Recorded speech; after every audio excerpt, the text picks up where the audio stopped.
자, 우리 모두 함께 말씀을 나누기 전에 함께 인사하겠습니다. 오늘도 이 아침에 우리 주님으로부터 오는 크신 은혜와 평강이 여러분과 함께 하시기를 바랍니다. 네. 자, 우리 주변에 있는 분들에게도 하나님의 평강이 함께 하시길 바랍니다. 인사할까요? 아멘. 오늘따라 얼마나 반가운지요.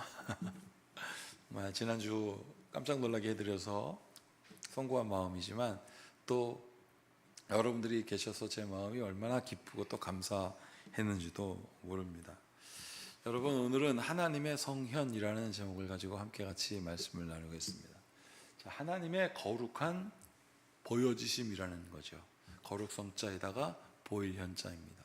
하나님이 우리에게 보여주신 것들, 무엇을 보여주셨냐면 하나님 그 자체를 보여주셨다는 이야기를 제가 오늘 여러분들과 함께 하려고 합니다.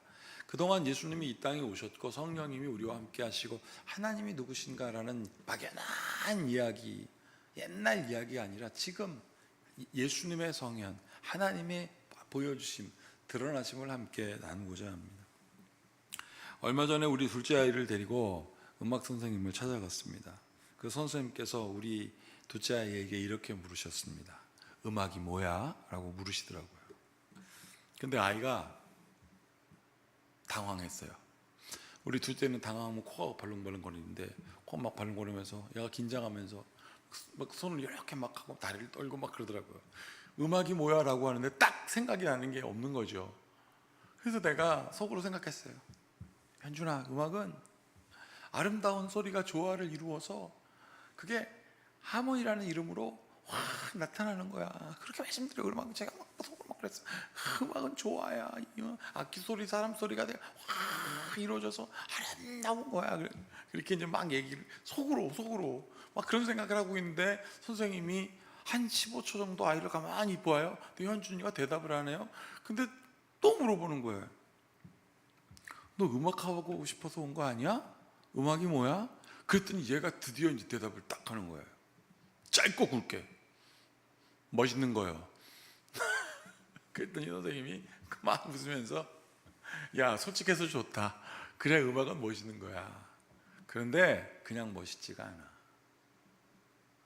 그러면서 음악을 딱 이렇게, 음악이란 소리로 사람의 감정을 울려 감동을 전하게 하는 거야. 이게 사전적인 의미라는 거예요. 야, 현준아, 공부가 차라리 쉬워. 공부는 성적이 나오면 그 성적대로 배치받고, 그래서 거기 배치받은 곳에 가서 거기서 열심히 일해서 결과물을 얻으면 돼. 그런데 음악은 소리로 사람의 마음을 열어 그 마음이 움직이게 하는 거야. 너 사람 마음 여는 거 얼마나 어려운 줄 아니? 그런데도 음악 할 거야 라고 딱 말하니까 얘가 또 짧고 굵게 네, 딱 이런 거예요. 선생님 막 웃어요. 그러면 우리 사람의 마음을 움직이는 어려운 일이지만 그 일에 한번 해보자. 여러분, 제가 대답하는 것도 틀렸어요. 저는 아름다운 소리, 각종의 악기와 소리가 합쳐져서 아름다운 소리를 만들어내는 것으로 명사형으로 끝나는데, 이 사람은 뭐라고 얘기를 하냐면 소리로 사람의 감정을 움직여서 감동하게 만드는 거라는 거예요. 그렇게 하는 게 음악이라는 거예요. 여러분, 제가 그날 생각했습니다. 사람의 마음을 여는 게 얼마나 어려운가. 여러분, 하나님이 이 땅에 오셨어요. 저게 하나님의 성현이라는 게 하나님이 이 땅에 오셨어요. 그리고 그가 나타나셔서 예수님이신 그분이 이 땅에 오셨습니다. 어떻게 오셨습니까? 하나님이신 그분이 우리처럼 이 몸을 가지고 이 땅에 오셨어요. 그리고 하신 일이 뭐냐면 마음 여는 일을 하신 거예요. 마음 여는 일. 하나님으로부터 멀리 떨어진 그 사람들의 마음 여는 일을 하셨습니다. 어떻게 하셨습니까? 병을 고쳤어요. 아픈 사람 고쳐주시고, 외로운 자 위로하여 주시고, 심지어 죽은 자를 살려내셨습니다. 마음 열게 해 주시려고. 그래서 예수님께서 우리에게 오셔서 뭐라고 하셨냐면 감화 감동하게 하셨다라고 하는데, 이 감화 감동이라는 것은 무슨 뜻이냐면, 느낄감, 같은 것, 같은 것을 느끼게 하시고, 감동, 마음을 움직이게 하는 거예요. 모두 같은 마음이 되어서 같은 마음으로 움직이게 하려고 예수님께서 이 땅에 오셨어요. 그러면 어떤 마음 뜻입니까? 모두 하나님께 마음을 확 열게 하셔서 하나님께서 주신 마음대로 같이 다 움직이게 하시기 위하여 이 땅에 그 하나님이신 그분이 예수님 그 몸으로 이 땅에 오셔가지고 어려운 일 다 겪으신 거예요. 사람 마음 열려고. 여러분, 그 모든 성경 66권의 총화, 핵심이 바로 무엇이었냐면 요한복음 3장 16절에 그 뜻이 싹 담겨져 있습니다. 자, 여기 보세요. 하나님이 세상을 어떻게 사랑하사 이처럼 사랑하사 독생자를 주셨으니 이는 저를 믿는 자마다 멸망하지 않고 영생을 얻게 하려 하심이라. 이 말씀이 성경의 요약인데, 여기 보세요. 하나님이 세상을 어떻게 사랑하셨습니까? 이처럼 사랑하셨어요. 저 사람 마음 열려고 이처럼 죽으셨어요. 저 사람의 마음이 열리지 않으니까, 야, 내가 진짜 여러분들 그러잖아요. 답답하면 너 내 말을 왜 못 알아듣니? 라고 하면서 우리가 뭐라고 해요? 죽겠네 라고 말하잖아요. 예수님은 죽겠네가 아니라 죽으셨어요. 그 마음 열려고. 그 마음을 열어 사랑하사 독생자를 주 이는 저를 믿는 자가 무슨 뜻이냐면, 그렇게까지 사랑하신 예수님을 향하여 믿는 자, 마음을 여는 자. 마음이 열려야 영원히 사는 것을 믿으니까. 나는 여러분들이 주님을 향하여 마음이 열어지길 바랍니다. 자녀를 향하여 마음이 열어지듯 주님을 향하여 마음이 열어져야 그제서야 천국이 보이고, 그제서야 영생이 보이고 삶의 가치를 느끼게 되는 거예요. 여러분, 예수님의 제자들을 한번 생각해 보셨습니까? 예수님께서 나타나셨습니다. 그리고 예수님의 소문이 들립니다. 저 가나라는 곳에 혼인잔치에 물이 포도주가 됐던 소문이 막 나고, 그것이 온 갈릴리에 퍼졌습니다. 그 예수님이 제자들을 딱 만났습니다. 근데 제자들은 마침 배에서 그물질을 하고 있었는데 고기 한 마리도 못 잡고 있었는데, 그 예수님이 저기 딱 서서, 그 소문에 들었던 예수님이 딱 서서 말씀하시길, 그물을 깊은 데로 가서 던져라 라고 했어요. 근데 예수님의 당시 직업은 목수였습니다. 근데 이것을 들은 사람들은 어부였어요. 근데 목수가 하는 말을 어부들이 듣고 깊은 데로 가서 그물을 던졌습니다. 왜? 유명하니까. 그래서 깊은 곳에 가서 던졌어요. 원래 그 사람들의 어법은 낮은 곳에서, 깊은 곳에서는 아니고 낮은 곳. 왜냐하면 투망을 하면 이 투망이 깊은 곳까지 내려가지 않기 때문에 낮은 곳에서 했거든요. 근데 투망을 했는데 깊은 곳에서 했는데 그물이 막 찢어지도록 고기들이 낚여온 거예요. 그리고 예수님이 그들에게 나를 따르라 라고 하니까 예수님, 그 사람들이 당장 하던 일을 다 관둬놓고, 어부 관둬놓고 목수였던 예수님을 따르기 시작했고, 그들이 제자가 됐습니다. 그리고 예수님을 따라다니다 보니까 이거는 난생 처음 보는 일들을 보는 거예요. 병자가 고쳐주고, 죽은 자가 살아나고, 무리를 걸어다니고 막. 여러분, 이들이 어땠을까요? 마음이 열렸을까요? 안 열렸을까요? 마음이 열리지 않았습니다. 여러분, 왜 마음이 열리지 않으면, 아무리 예수님께서 귀신 쫓아, 심지어 자기들에게 권세를 주고 너희도 가서 귀신을 쫓아라, 너희도 가서 병을 고쳐라 라고 해서 예수님의 말을 듣고, 그 말을 듣고 여기는 마음은 좀 열린 것 같아요. 근데 여긴 조건이 있어요.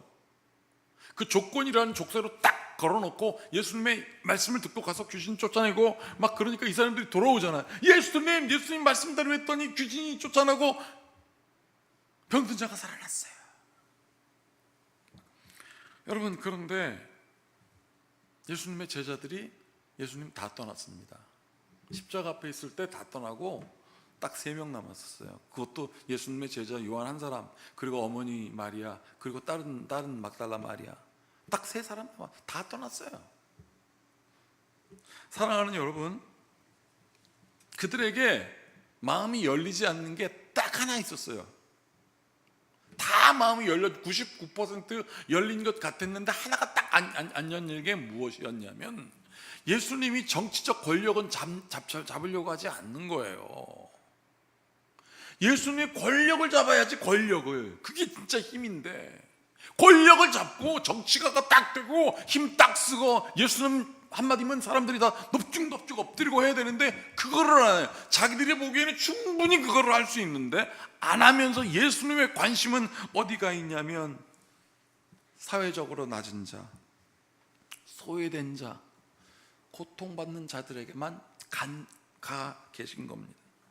도무지 정치 권력과는 관련 없는 데만 다 가고 있으니까 이 사람들이 답답해 죽을 것 같은 거예요.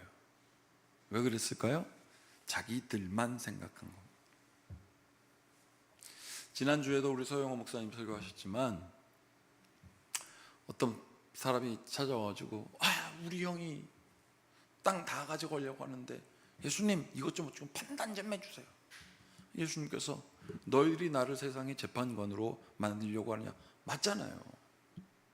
예수님을 소외된 사람, 가난한 사람, 병든 사람, 그 사람들 하지 말고 좀 권력 좀 주세요. 사람들도 그렇게 본 거예요. 제자들은 오죽했을까요? 예수님의 제자들이었는데. 그래서 예수님께서 그 제자들에게 안타까운 마음을 가지고 이렇게 말씀하셨습니다. 또 제자들에게 이르시되 그러므로 내가 너희에게 이르노니 너희 목숨을 위하여, 자 보세요, 무엇을 먹을까? 몸을 위하여 무엇을 입을까? 염려하지 말라. 목숨이 음식보다 중하고 몸이 의복보다 중하니라. 여러분, 어떤 분들은 딱 이걸 보고 딱 얘기를 해요. 거봐, 예수님도 저러다 아무거나 먹어도 되고 그냥 아무렇게나 입고 다녀도 돼. 여러분, 그건 틀렸어요. 잘 먹어야 됩니다. 그리고 잘 입고 다녀야 돼요. 하나님의 자녀답게 딱. 저거는 그런 뜻이 아니에요. 아무렇게나 먹어도 돼, 뭐 이것저것 막 먹어도 된다는 얘기가 아니고 아무렇게나 입고 돼. 사람들이 나를 어떻게 보든 말든 그게 아니라 예수님께서 말씀하신 것은 여기 보세요. 염려하지 말라는 거예요. 무엇을 입을까? 무엇을 먹을까? 염려하지 말라. 목숨이 음식보다 중하고 몸이 의복보다 중하다. 너희들이 먼저 생각하는 것은 생명이고 너희들이 먼저 생각하는 그 생명을 담고 있는 몸이다. 그래서 도식으로 표현하면 이렇게 할 수 있어요. 이해는 돼요. 목숨이 음식보다 중요하고 몸이 의복보다 중요한지는 알 수 있을 것 같아요. 머리로는 이해를 하는데 그게 참 어려워요. 왜?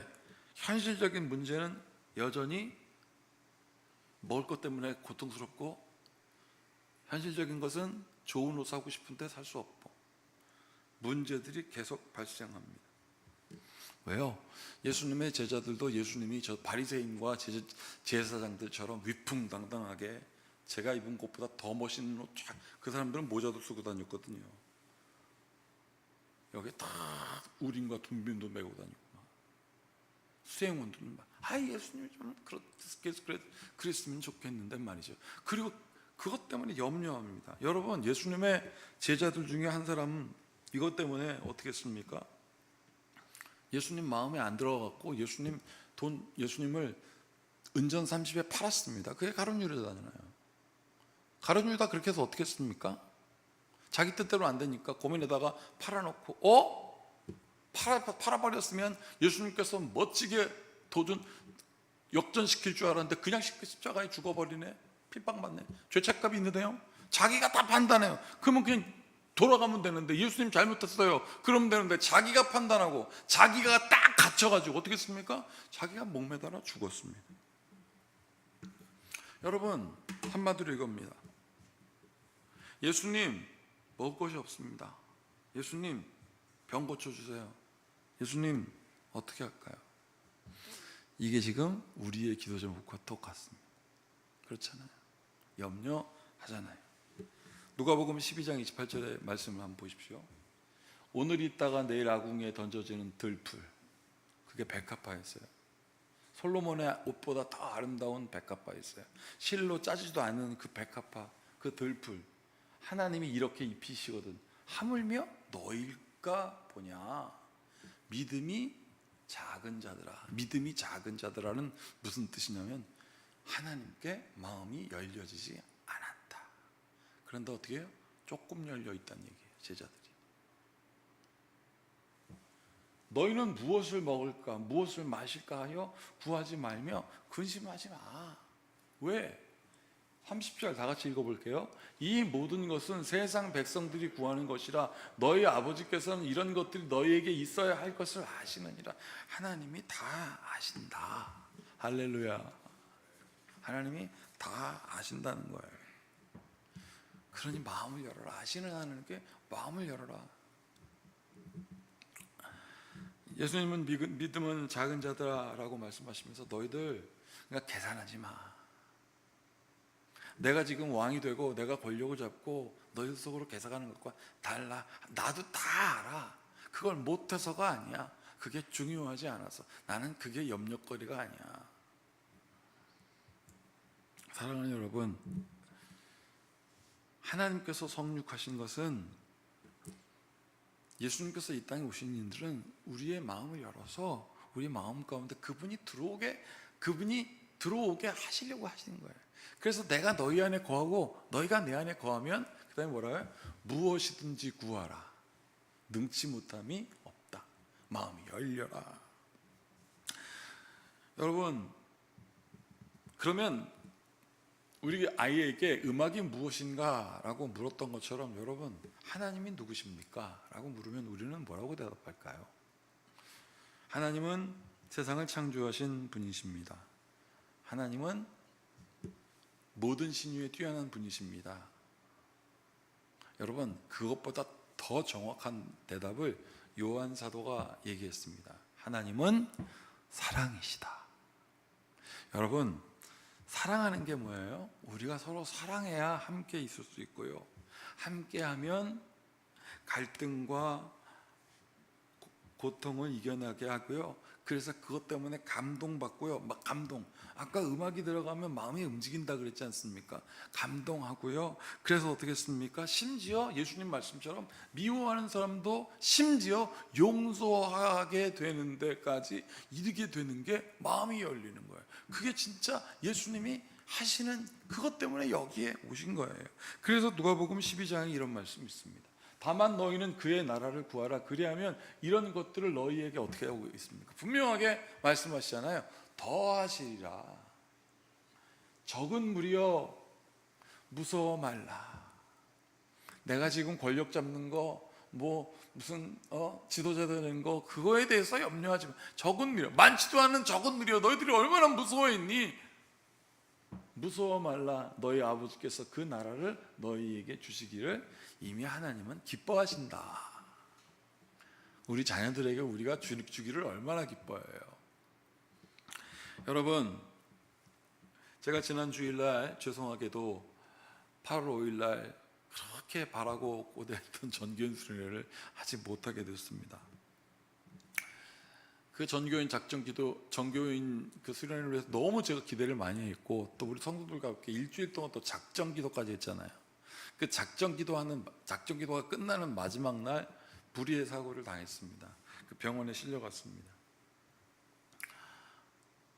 그 예기치 못한 상황을 발생하고 나서 전 정신이 없더라고요. 그러다가 눈을 딱 떴더니 여기 최혜진 권사님 계시고 의사가 있고 설명해 주시더라고요.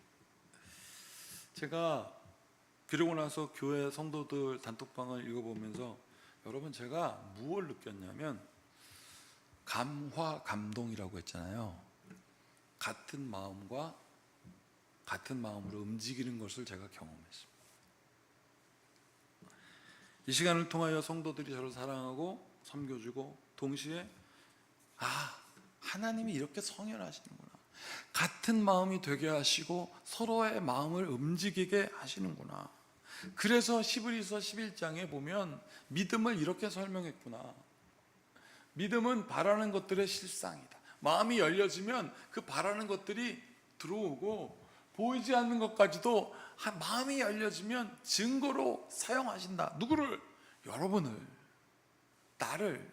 그리고 그 증인들을 얘기합니다. 선진들이 이로써 증거를 얻었느니라. 여러분, 여기서 선진들이라는 이야기를 이제 3절부터 쭉 얘기하는데 아벨 이야기 나오고 노아 이야기 나오고 아브라함 이야기 축축 나옵니다. 그리고 에녹 이야기 나와요.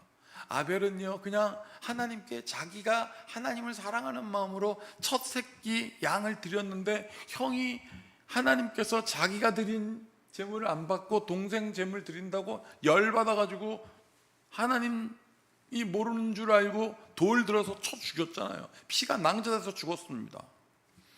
동생이 잘못한 게 뭐 있어요? 그냥 자기는 하나님 사랑한 것밖에 없어요. 그리고 두 번째 에녹이 나옵니다. 에녹은 살아있을 때 불에 이끌려서 천국에 올라갔대요. 천국에 올라갔으니까 다행이지만 여러분, 그냥 갑자기 어느 날 갑자기 여러분 불에 휩쓸려서 하늘에 올라가면 좋으세요? 제가 이거 설교 중이면서 생각해 보니까 무섭겠더라고요. 갑자기 나는 불에 쌓여 올려. 노아는 저 아라랏산이라고 하는 2000m나 해발 2000m 되는 그 꼭대기에 그 방주를 지으라고 하는 그 하나님 말씀 들을 때 그 사람은 좋았겠습니까? 세상 사람들이 바보처럼 그랬는데. 아브라함은 100세가 되도록 아들이 없었는데 하나님께서 말씀하셨습니다. 아브라함아, 내가 너한테 얘기할게. 여호와의 말씀이 그에게 임하여 이르시되 그 사람이 내 상속자가 아니라 내 몸에서 날 자가 내 상속자가 되리라. 첩을 통하여 아들을 낳았는데 그건 네 상속자가 아니야. 100세가 다 됐는데. 그러면서 보세요, 황당한 얘기를 합니다. 그를 이끌고 밖으로 나가 이르시되 하늘을 우러러 무뼈를 셀 수나 있나 보라. 또 그에게 이르시되 내 자손이 이와 같으리라. 아브라함이 여호와를 믿으니, 없는데, 상속자가 없는데, 자녀도 없는데 하나님께 마음이 열렸대요. 그래서 이 사람 믿음의 조상이라고 하는 거예요. 여호와께서 이를 뭐로 여기셨다? 옳게 여기셨다, 의로 여기셨다라고 말했습니다. 여러분들이 잘 아는, 생각하는 사람을 만들었던 로댕이라는 사람이 있어요. 유명하죠. 그 사람의 여자친구는 그웬 존이라는 사람이 있었습니다. 근데 로댕이요, 잘생겼습니다. 여자친구가 많았습니다. 근데 저 여인은 공식 여친인데 얼굴 보세요. 슬픔이 가득해요. 왜요? 저 로댕한테 연애 편지를 2000통을 보냈대요. 그런데 단 한 통도 돌아오지 않는 거예요. 너무 힘들었어요. 그런데 이 여자가 그림 그리는 여자인데, 그림 그리는 여자가 어디 누군가의 피사체가 되는 거, 모델이 되는 건 수치스러운데 그 일까지 하면서 그림을 그립니다. 그 우울한 속에서 그린 그림이 바로 이 그림이에요. 창문이 닫혔고 아무것도 안 보여요. 그런데 그 여인이 포기하지 않습니다. 그런데 이 그림을 보고 어떤 사람이, 그림이 내 마음을 움직이네. 그래서 내가 너한테 후원할게. 그리고 그 여자가 그 당시에 수도원에 가서 수녀들한테 자기의 마음을 다 내어놓고 하니까 같은 마음이 되고, 같은 마음이 되고 감화가 되고, 그리고 같은 마음으로 움직이면서 하나님을 의지하게 되면서 그림이 바뀌기 시작합니다. 문이 활짝 열리고 밖에 있는 세상 보게 된 거예요. 여러분, 주님께서 가르치신 기도를 보면 첫 번째 1단원, 2단원, 3단원, 주님께서 하늘에 계신 우리 아버지. 두 번째, 하나님이 우리에게 임하시고, 마지막 세 번째, 우리에게 일용할 양식을 주시라고 주님께서 그렇게 기도하게 하셨습니다. 여러분, 그래서 오늘 예수님께서 이렇게 말씀하셨습니다. 너희 소유를 팔아 구제하여 낡아지지 아니하는 배낭을 만들라. 곧 하늘에 둔 바 다함이 없는 보물이니 거기는 도둑도 가까이 하는 일이 없고 좀도 먹는 일이 없느니라. 34절 다 같이 읽어볼게요. 너희 보물이 있는 곳에는 너희 마음도 있느니라. 하나님이 준비하신 것에 마음을 열어라. 그게 진짜 보물이라. 갖고 있는 거 다른 사람한테 다 나눠주고 서로 봉사하고 나누어라. 하나님이 네 마음 가운데 들어올 것이다. 사랑하는 여러분, 낡아지지 않는 마음으로 하나님의 임재를 바라보고자 하는 여러분들에게 모든 지각에 뛰어난 주님의 평강이 함께 하시기를 바랍니다. 기도하겠습니다. 살아계신 하나님 아버지, 오늘 우리 가운데 주신 하나님의 은혜를 바라보며 우리가 주님께 한 걸음 한 걸음 나아가길 원합니다. 주께서 도와주셔서 하나님께서 이 땅에 오셔서 우리의 마음을 여시고 우리가 믿는 자 되어 주를 의지하게 하셨사오니 주의 은혜로 살게 하소서. 예수님의 이름으로 축복하고 기도하옵나이다.